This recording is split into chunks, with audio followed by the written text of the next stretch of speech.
Welcome, welcome. Figure eights of welcome to JWC Livestream. This is Sublimated Poesy with David and Ricky. I'm Ricky. Hello, all. David, are you there? Yes, I am. Excellent.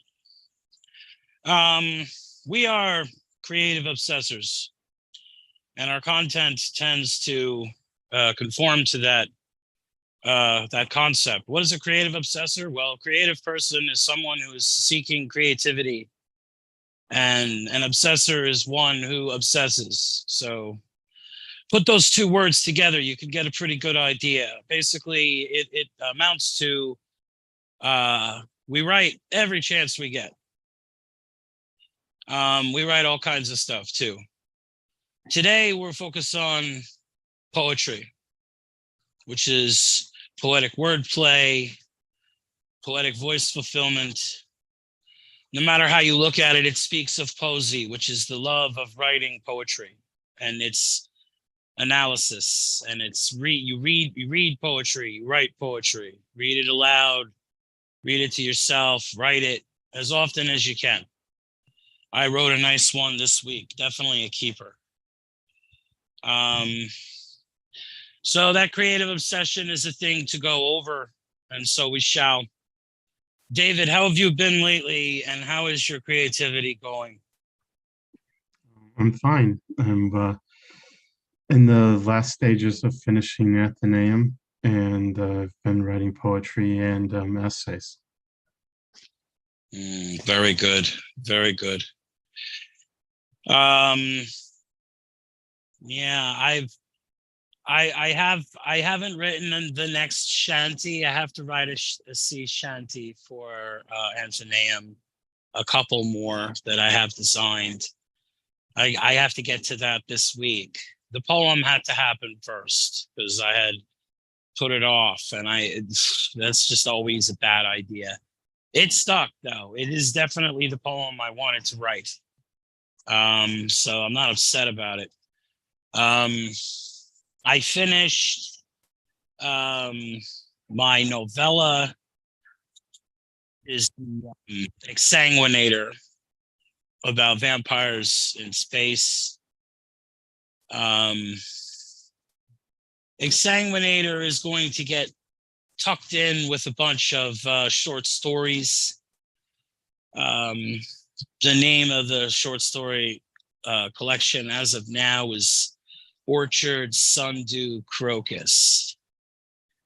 Stories by Richard Andrew Olkus, which is sort of the play of the title.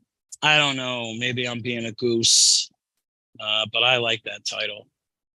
And it's got all those shorts, it's got Exsanguinator in it, and it's like it's spring cleaning time with creativity. I went through all my projects, the things that I want to do, and I was starting to get them in order and like what has to be done. And it's like, I'm very pleased with the schedule, put it to you that way.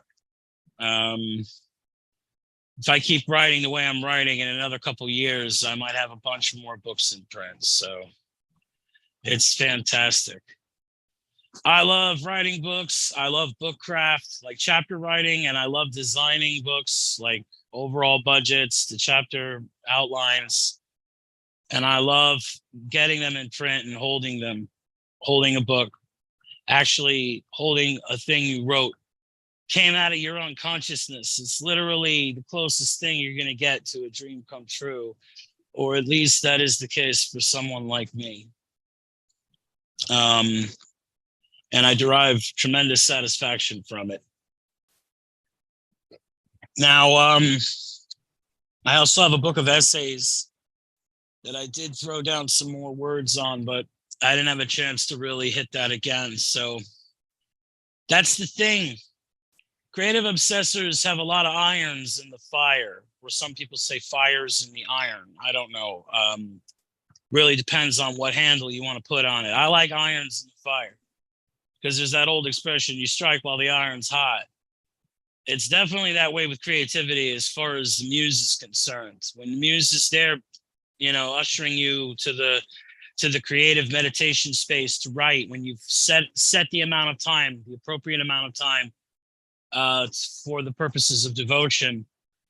Some people call it discipline. I'm not a disciplined man. I'd be lying to myself if I said I was. But all that stuff is just fantastic. It's part of the reason that we're here today. We want to go over a very, very, very cool poet. You may have heard of him, Edgar Allan Poe.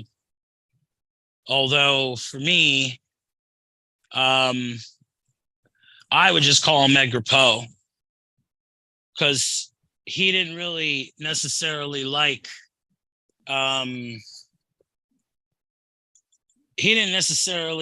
situation that he was in with the Allen thing. The Allen was his step family or whatever.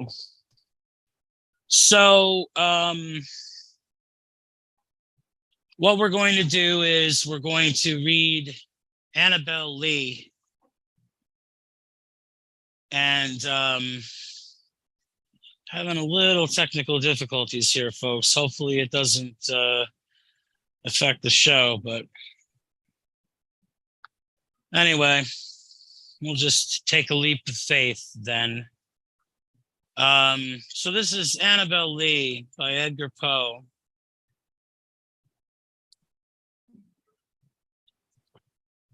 It was many and many a year ago, in a kingdom by the sea, that a maiden there lived who you may know by the name of Annabel Lee. And this maiden, she lived with no other thought than to love and be loved by me. I was a child and she was a child in this kingdom by the sea, but we loved with a love that was more than love, I and my Annabel Lee, with a love that the winged seraphs of heaven coveted her and me. And this was the reason that long ago in this kingdom by the sea, a wind blew out of a cloud, chilling my beautiful Annabel Lee, so that her highborn kinsman came and bore her away from me to shut her up in a sepulchre in this kingdom by the sea. The angels, not half so happy in heaven, went envying her and me. Yes, that was the reason, as all men know in this kingdom by the sea, that the wind came out of the cloud by night, chilling and killing my Annabel Lee. But our love, it was stronger by far than the love of those who were older than we, of many far wiser than we, and neither the angels in heaven above nor the demons down under the sea can ever dissever my soul from the soul of the beautiful Annabel Lee. For the moon never beams without bringing me dreams of the beautiful Annabel Lee, and the stars never rise, but I feel the bright eyes of the beautiful Annabel Lee. And so all the night tide, I lie down by the sea of my darling, my life and my bride, in her sepulchre there by the sea, in her tomb by the sounding sea. So, I mean, I can't think of something more achingly beautiful and filled with yearning and discontent and lament of all sorts, and just the helplessness of faithfulness, not faithfulness, fatefulness. Now that probably is not a word, but faithful is a word. So might as well add the ness on there to give you a sense, because there seems to be an overshadowing of doom for all the various trappings of Gothic style that present themselves here. He was apparently very happy although it's sort of, you kind of have to infer it, because he doesn't ever, to me, there's no declaration of happiness. But to say, all this maiden she lived, and this maiden she lived with no other thought than to love and be loved by me. So, it says they were children, so it's crying into innocence, and the love is he's crying and crying how it's more, it's different. There's an implication of transcendence in such a thing. The notion of winged seraphs of heaven coveting her and me. It's a very, very interesting topic. And it's one that needles at me. The nature of this whole as above, so below, this whole complex of the spirits of either heaven or hell, either looking down or looking up at us mortals. The implication of their interference, it makes for many a mythic tale, at least to me. Especially my later stuff, because I forgot how much I love this poem. So they take her to the sepulcher. And again, there's a refrain: the angels, not half so happy in heaven, went envying her and me, and blaming this is the reason, as all men know, almost in madness, resentful madness, because of how he was bereaved, the chilling and killing of his Annabel Lee. And he's just there's a bit of vanity, I suppose, but he's saying how there is no love stronger. No, again, this commitment, neither the angels in heaven above nor the demons down under the sea can ever dissever my soul from the soul of the beautiful Annabel Lee, as if he has divine ordinance, like some sort of golden ticket in his hand that says, no, that's impossible. He will not have it. So then he commits himself to this slumber in her sepulcher, in her tomb, laying in the night tide. He will not let go. And that's how the poem, that's how we leave him.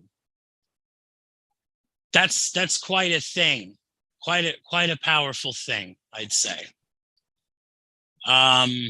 David, what do you think of this poem?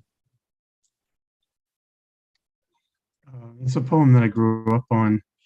My earliest memory of it was probably a middle school, I believe, and I bought a collection of Poe, and there was one in it, and it was taught in a class in high school, of course. But it was published after his death, so we're not entirely sure if he intended to publish it.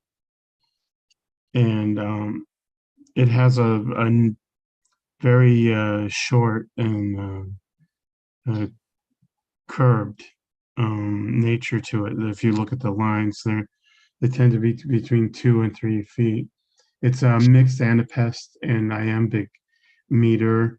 The rhyme scheme changes, and it's very erratic, and it almost has this quality that maybe he had set it aside because he wasn't entirely pleased with it. But on its own, in its own way, it's very strong and very true. So it doesn't necessarily, it's not important that we consider these ideas. So the message, the themes are love that is star-crossed, like Romeo and Juliet, as you pointed out. There's a lot of traditional interpretations implying that because her kinfolk or kinsmen rather are highborn, which literally means noble, that he was not he was from a lowborn station in life. as such as a commoner. But I don't see that in necessarily in as part of it, because um, right before that, the line is, "A wind blew out of a cloud, chilling my beautiful Annabel Lee."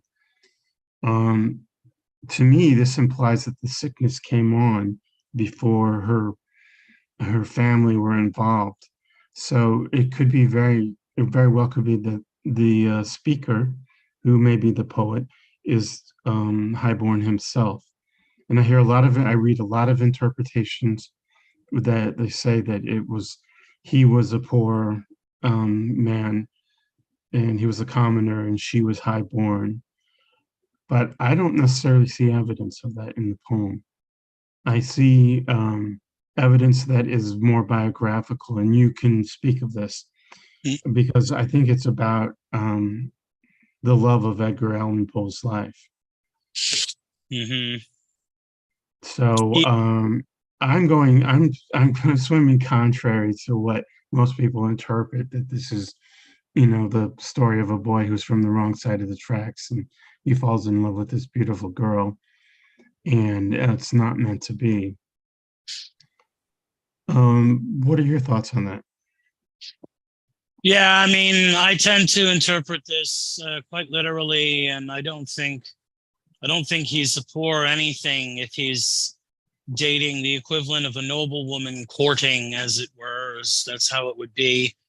Because if she's going to get stored up and if they're going to put her bones in a sepulcher, she must be. And then again, like you say, highborn kinsman. Well, why would they suffer his courting her unless he himself was of equal Yes, status, yes, or I at, agree. or at least not traipsing out of a gutter? Like um, I don't know. I think people take liberties when they do things like that. They want it. Right. They Well, want it. it's Gothic in tone, and the class system was very, very much in place. So Yeah, the minute that a commoner would begin to court the daughter of a nobleman, he would have been horsewhipped and very sent likely. packing. Yes. So Yeah, very likely. Yes. there's a wonderful quote by the film director James Whale, where he said, um, there were, in his day when he was a boy, there were so many sides to the track that you got confused. And he said, the minute you got lost, there was always someone there to remind you who you were and where you belonged. And because this is a Gothic poem, it's set in a period where the class distinctions were very much in place. So I don't see any evidence that the speaker is a lowborn person, particularly considering the speech of the poet, of the character. This is someone who has had an education, and it, beyond a grammar school education. So I just don't see any evidence that this was a lowborn person, and I see that time after time. And I think the reason for that is because it adds to the dimension of this idea that their love was fated, ill-fated, rather. Well, if they say so, I think that the angels of heaven and the demons of hell would probably agree, and I feel them sufficiently portentous Mm, to cover the bases. It doesn't need to be about class and economics, but that seems to be a redundancy in the thought of certain echelons of analysis. I don't know. I agree with you, really. Um, but well, such a beautiful poem, right? yes, the chilling and killing of my Annabelle, it could just be a consumption. Back then, it was called consumption. Today, we call it tuberculosis, and Mm-hmm. it was a killer. If you were diagnosed with tuberculosis, um, you had your time was running out for you. It was an incurable situation. So now today, there's a vaccine for it, but back then, It was the death sentence. And this happened to Poe, right, in his life. Yeah, yes. And that's the whole point behind this is that she dies and he feels spited or persecuted as if the cosmos were conspiring against their love. And what a thing is that, you know, to contemplate, because it's a coin flip. It's meant to be or it's not, right? Some people shine like the sun in those moments, and other people crumble away like a landslide and fall apart, taking who knows what other people with them. And just the notion that this bereavement, this fatefulness of the doom of their relationship, perhaps it dashed this man's consciousness apart and he was never the same thereafter. It's always something to think like that about that. So, I mean, that's just wonderful. I mean, obviously it's tragic, it's terrible, but it's beautiful because of its overview. And the way that it portrays the shadow of this life. It's marvelous. I identified with it since youth. I feel like the first time I heard this poem was in the first grade, and it left a deep impression on me throughout my life. I always circled back to it. So what we tend to do on this show is we read a poem of a poet, and then we try to either separate or recombine the poem from the poet and vice versa. It's important to look at the man sometimes, or the woman, the poet involved, the actual human from which the inspiration flowed forth. So Edgar Allan Poe was born January 19th, 1809. He was an American writer, poet, editor, and literary critic. And he was best known for his poetry and short stories, particularly his tales of mystery and the macabre. Oh, you can't really think of anyone in the Western Hemisphere that screams so brightly about those things and think well on all the people that he influenced and touched. Certainly Lovecraft. Lovecraft talks about Poe and a great many others, but Poe, certainly Poe, trying to emulate him early on when he was setting down his earliest works. Poe is widely regarded as a central figure of Romanticism in the United States and of American literature. Yes, he's a giant, undeniable. Everyone, the Beats, doesn't matter who it is, everyone knows Poe and adores him. He was one of the country's earliest practitioners of the short story and is considered the inventor of detective fiction genre, as well as a significant contributor to the emerging genre of science fiction. He is the first well-known American writer to earn a living through writing alone. Imagine that. Resulting in a financially difficult life and career, so he sort of made it. Poe was born in Boston, the second child of actors David and Elizabeth, or Eliza Poe. What a beautiful name, Eliza. His father abandoned the family in 1810. And when his mother died the following year, Poe was taken in by John and Frances Allen of Richmond, Virginia. Allen's not his middle name, as the Beats were at pains to point out. They never formally adopted him, but he was with them well into young adulthood. So they couldn't have, I hear he felt persecuted by his stepfather. He attended the University of Virginia, but left after a year due to a lack of money. He quarreled with John Allen, who was his stepfather, over funds for his education. And he had briefly enlisted in the United States Army, and he published his first collection then, Tamerlane and Other Poems, credit to A. Bostonian. Poe and Allen reached a temporary rapprochement after the death of Allen's wife in 1829. Poe later failed as an officer cadet at West Point, declared a firm wish to be a poet and writer, and parted ways with Allen, his stepfather. He switched at that point. His focus was heading to prose, where he worked for literary journals, periodicals, and gave a certain style of literary criticism, which I was led to believe did not popularize him with the people. He married his 13-year-old cousin, Virginia Clem. She later died of tuberculosis, which I imagine has some sort of influence on such poems as Annabel Lee and The Raven. He was trying to do his own journal, but could never get it off the ground. Poe and his works influenced literature around the world. This is without question, and as well as specialized fields such as cosmology, cryptography.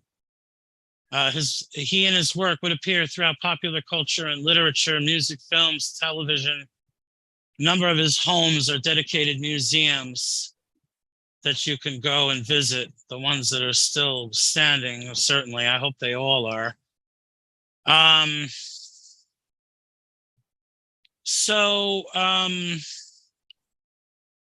Circling back, I mean, Poe had a problem with gambling, and that put a lot of strain on the relationship between he and his stepfather. So he was probably always stressed about these things. Poe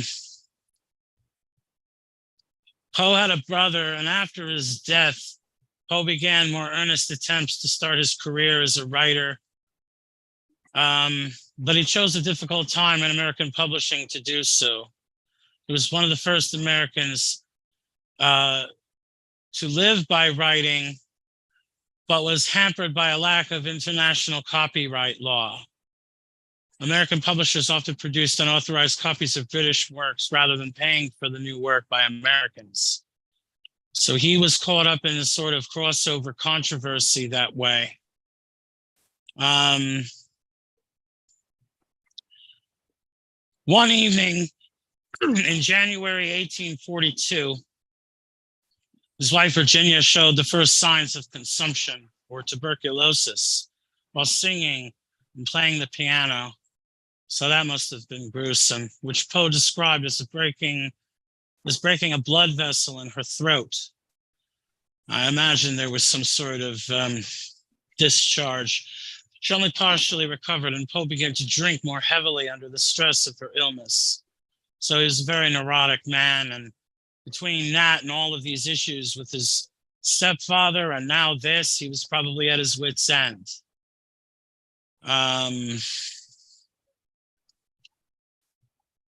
He had an unpopular way of criticizing. Like, he accused Henry Longfellow of plagiarism, and apparently Longfellow never responded to these charges, but it made him very unpopular with the public. His wife Virginia died on January 30th, 1847. Biographers and critics often suggest that Poe's frequent theme of the death of a beautiful woman stems from the repeated loss of women throughout his life, including his wife. He was increasingly unstable after his wife's death. There was strong,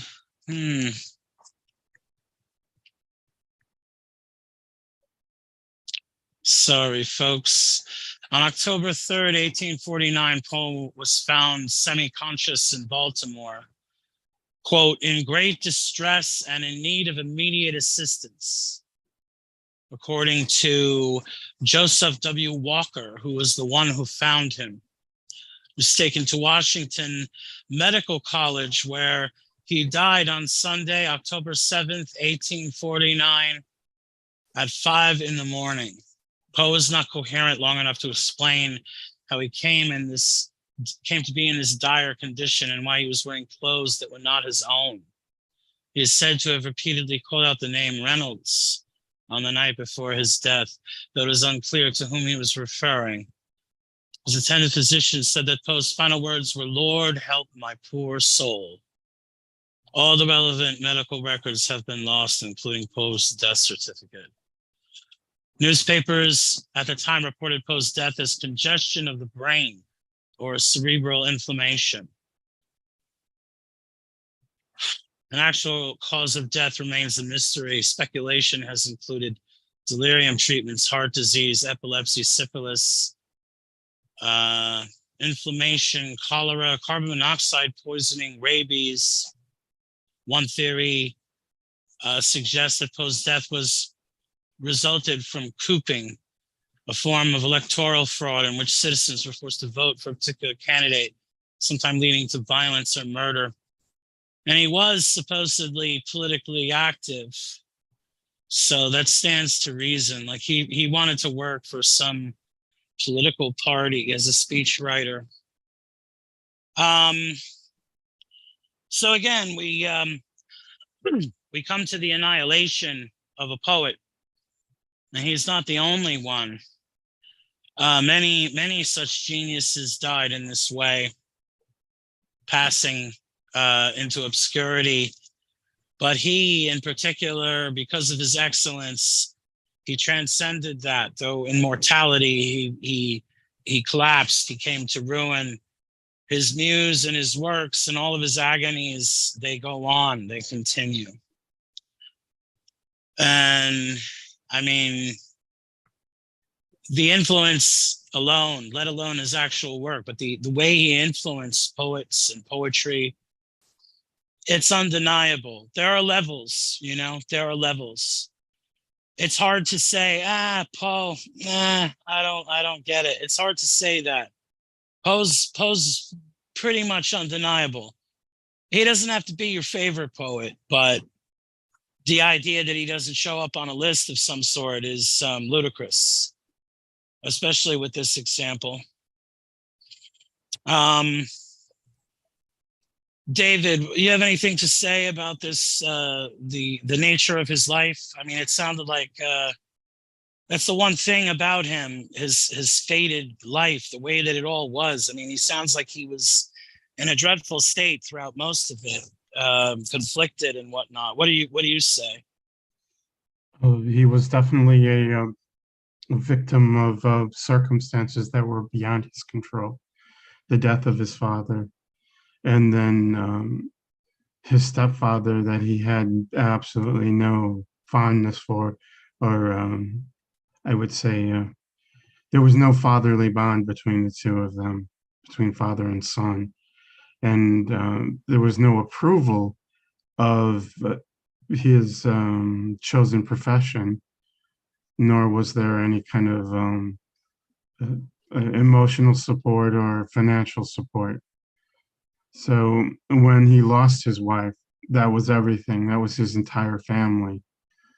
And it's very easy to understand how a person would begin to stop taking good care of themselves because they don't have a reason or a person, that is, say, to take care of themselves for.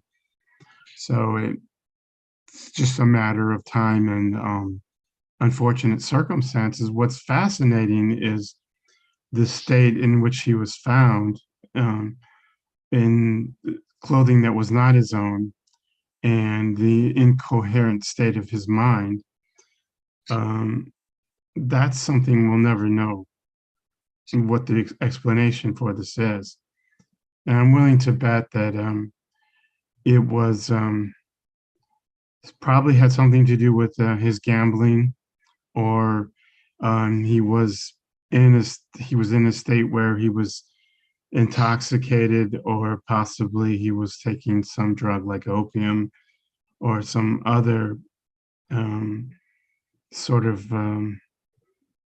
opiate, or something to cope with his the stress of his life and the emotional pain. There's a point where literature stops being useful for the author, through most of our lives, literature is like a medicine for most authors. It's the very best medicine, but it does fail on writers sometimes, and there's nothing that can be done about that. It's sort of the life supersedes all creativity, and a writer needs a family just like a man who isn't a writer or a woman that isn't a writer or an artist.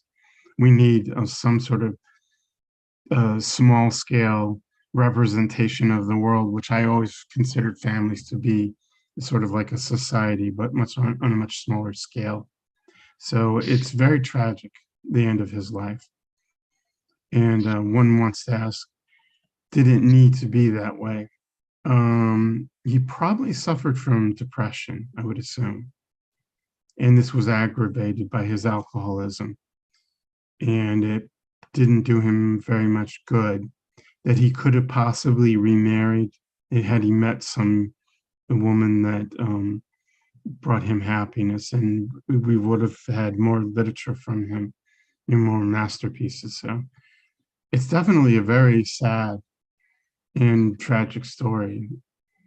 I can't think of a much sadder story than his. Yeah, well, I certainly suggest that it would show up on a list of sad stories, tragic stories. And a lot of those happen to be poets. That's really the nature of it, though.